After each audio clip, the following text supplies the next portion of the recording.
ناپۆشن و زۆر سوپاس و بەخێر بێن سەرچاو. مادەبوونتان دەکەین هەرێکتان قورسە ئاسان نییە داوای لە خزمەت داینە و فەرموون.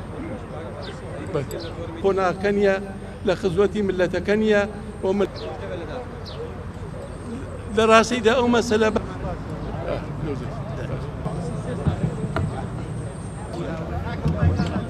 لێرە گرت بووینەوە بە هۆکاری ئەوەی کە لە ڕۆژی 16 مانگ لە دەقیقەی حوتەم لە کۆنگرەی ڕۆژنامەگەریەکەی بەڕێز پارێزگاری دۆک کە جێگای داخە حزبی شوعی و شوعیەت بە تەکفیر لە قەڵەم دەداتن. قسەکەی پارێزگاری هەولێر دۆک زەمانی بەسەر چوو. ئەو قسانە لە سەدەی ناوەندی وەسە ساڵەکانی 800ەکان و 900ەکان ئەو قسە بەرامبەر مارکسیەکان دەکرا. چونکە مەنهەجی مارکسیەت ئەوە بوو کە سەرمایەداری جیهانی ڕوبەڕووی ئەو نەهجەی مارکسی دەبوونەوە بۆیە هەوڵی ئەویاندا بە هەر شێوازێک بێ شکستی بەو نەهجە بینن. و خۆشمان دەزانین لە ساڵەکانی 1930 ئەو نەهجە ئەو بەرنامەیە بە تایبەتی لە وڵاتانی عەرەبیش دەستی پێکرد. بۆیە جێگای داخە کە کارێک لە سەدەکانی 18 و 19 ئەمڕۆ کە قەرنی 20ەمە لە شارێکی وەکو دۆک بەو شێوە تەکفیری شوعیەت بکرێ. تەکفیرکردن هەموو لایەکمان دەزانین مانای چییە. تەکفیرکردن ئەوانەی کە دوێنێ تەکفیری ملەتیان دەکرد سەری خەڵکیان دەبڕی. بەڵێ حزبی شوعی ئەوە نییە. شوعیەکان لە هەموو مێژوی خۆیان ئاشتی خواز بوونە، داوای ئازادیان کردیە، داوای سربەخۆییان کردیە، داوای یەکسانیان کردیە، هیچ کاتێک ڕۆژێک لە ڕۆژان داوای سەربڕینی ئینسانیان نەکردیە. ئەگەر بگەڕێینەوە بۆ سەرجەم زیندانەکانی عێراق لە هەموو بابەتەکان، لە قەزیەی کوشتن، لە قەزیەی دزین، لە قەزیەی مادە بێهۆشگەرەکان شوعیەکی نابینی لە زیندانەکانی عێراق یان لە زیندانەکانی کوردستان کە بەو مەسەلە جیرابی. بۆیە ئەوەی جێگای نیگەرانی ئێمەیە و جێگای سەرسوورمانە بەڕێز پارێزگاری دۆک پیاوێکە ماجستێری هەیە لە سیاسەی دەوری، ماجستێری هەیە لە عەلاقاتی خارجی، چەند ساڵێک ئەندام پەرلەمان بووە لە عێراق، مامۆستای زانکۆ بووە کە لە دەقیقەی حوتەم بەو شێوەیە باسی شوعیەت بکە بە تەکفیری قەڵەم داتن. بۆیە ئێمە لێرەوە پێی درێن ئەگەر ئەو برادرە وا دەزانی شوعیەکان سر لە مافەڕەواکانی خەڵک دەکەنەوە ئێمە پێیان درێن نەخێر. بەڵێ شوعیەکان لە هەر کاتێک لە هەر ساتێک پێداویستەکانی خەڵک، هەر خەڵکێک، هەر نەتەوەیەک، هەر ئاینێک ڕەش بێ سپی بێ، شوعیەکان کە دیفاع لە مافی ڕەوای خەڵک دەکەن پشتگیری دەکەن. و مارکس لە وتە بەنرخەکەی کە دەرێتن الئینسان ئەثمەن ڕەسمال، واتە ئینسان گەورەترین سەرمایەیە.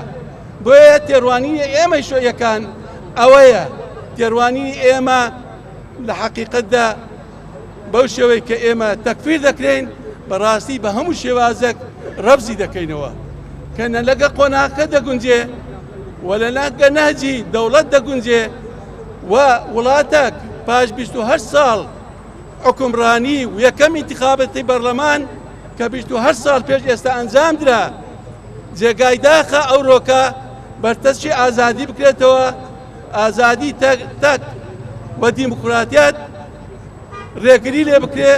دیسان جارش کە ئێمە وەکو حزبی شوعی کوردستان ئیدانە و ڕسوای ئەو تەوەجوهە دەکەین، چونکە ئێمە لەگە ئازادیەکانی خەڵکین، لەگەر مافی ڕەوای خەڵکین، لەگە عەدالەتی کۆمەلایەتینە، لەگەر ئەوە نینە پێشێلی مافی مرۆڤ بکرێ.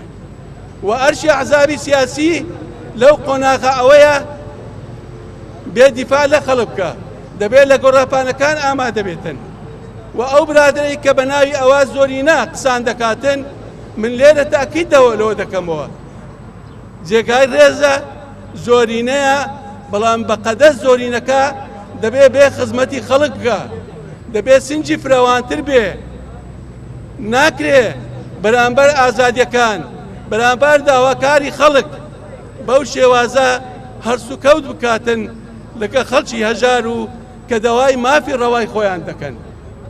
بێ ئەوڕۆکە ئێمە وەکو حزبی شوێی کوردستان کۆمیتەی پارێزگای هەولێر بەو کارەمان هەرساوین بەڕاستی بۆ ئیدانەکردن و ئەو تارانەی کە ئەنجام درا کە باسم کرد لە دەقیقەی هەفتەمی لە کۆنگرە ڕۆژنامەگەریەکەی کە ڕۆژی 16 مانگ لە شاری دۆهۆکی دەڵات.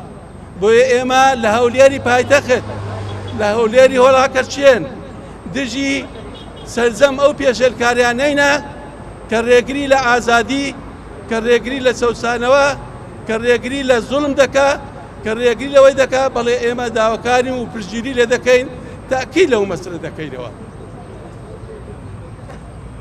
من وای دەزانم ئەو برادرە قەنەعەتی ئەوەم نییە کە مێژووی شوعیەکان نەزانی.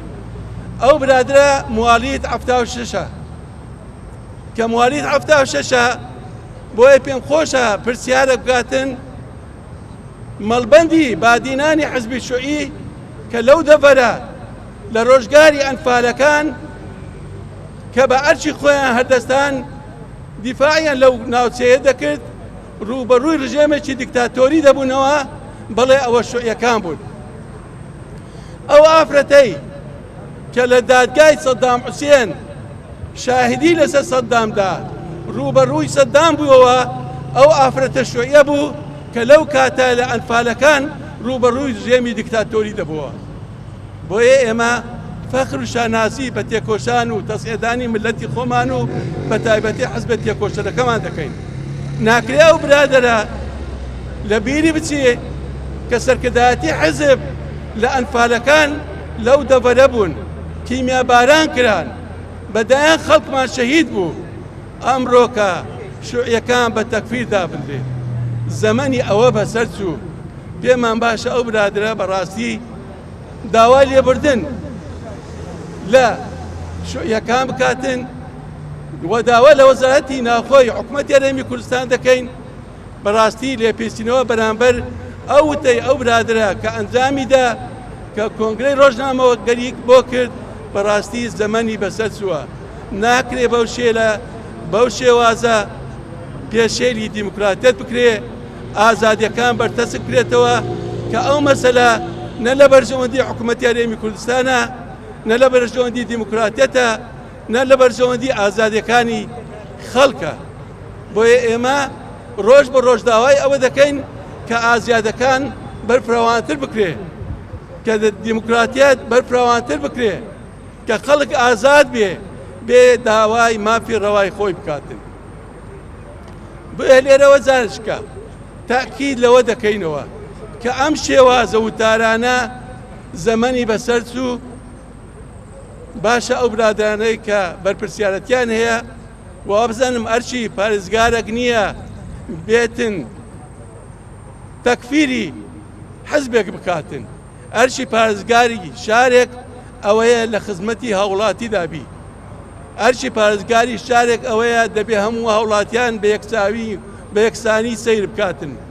ناکرێ بەو شێوازە یان سپی یان ڕەش لە مابەینی ڕەنجی سپی و ڕەش کۆمەڵک ڕەنجی تر هەیە. بۆیە پێمان خۆشە لەو ڕوانگەیەوە بێتن وتەکانی خۆی پێش بکە و ئەو دیفاعکەری ڕاستەقینەبی لە خەڵکە هەژار و چەوساوەکە و خەڵکیش مافی خۆیتی بێداوای مافی خۆی بکاتن. هیچ ڕێگریەک نییە و نابێت ڕێگریشی لێ بکرێ کە خەڵک دێ داوای مافی ڕەوای خۆی دەکا تۆ کۆمەڵک تۆهمەی بۆ دروستکری. ئێمە پارێزگاری هیچ لایەنێکی سیاسی ناکەین و لێرە تاکیدی دەکەینەوە.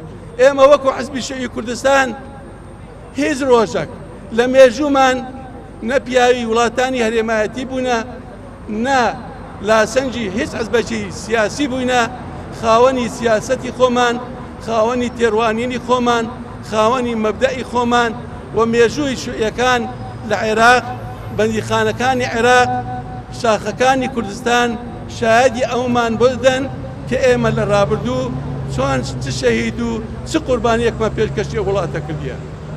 بۆیە من جارێشکە هیوادارم ئەوە دوا پێشێرکاری بی بەرامبەر بە خەڵک دەکرێ بەرامبەر بەوەی تەخوینی خەڵک دەکرێ بەرامبەر بەوەی کەوا خەڵک بەو شێوازە حەزبەکی سیاسی یان نەهزەکی فکری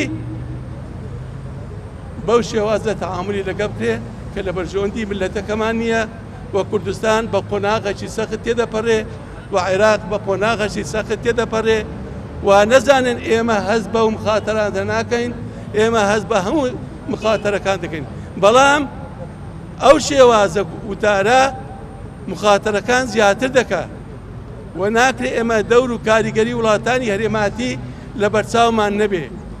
بۆیە داواکارین بتوانین ناوماڵی کوردی ڕێک بخەینەوە خیتابی کوردستانیەکان ڕێک بخەینەوە بۆی بتوانین مافەڕەوەکانی خۆمان چونکە مەسەلە ئەساسیەکانمان ئێستا لەبیر چووە تەنها باسی بوجە و موچە دەکەین باسی مافی ڕەوای ملەتەکەمان باسی سنوور باسی مادەی 140 باسی مافی پێشبەرگە باسی ناوچە دابراوەکان ناکەین کە بە حەقیقەت ئەوەش شکستەکی گەورەیە بەرامبەر جوولانەوەی پاش 28 ساڵ ئێمە ئەوڕۆکە بەس تەنها باسی موچە و بودجە دەکەین کە ئەوە شکستەکە دەبێ هەمومان دەرجی پێ دەکەین و دەبێ سەرکردایەتی سیاسی لەو وڵاتە بەخۆی دابچێتەوە بەرنامەیەکی تازە تێڕوانینێکی تازە بۆ قۆناغەکە چونکە زەمان ڕەحممان پێ ناکاتن و ملەتیش داوامان لێ دەکاتن و ئێمەش خۆمان بە پەرپرس دەزانین بەرامبەر بە ملەتی خۆمان بەرامبەر بە خەڵکی چەوساوە و زەحمەکێشی ئەو وڵاتە جارێک گەشت بە خێراتنی یەکەیەکەتان دەکەم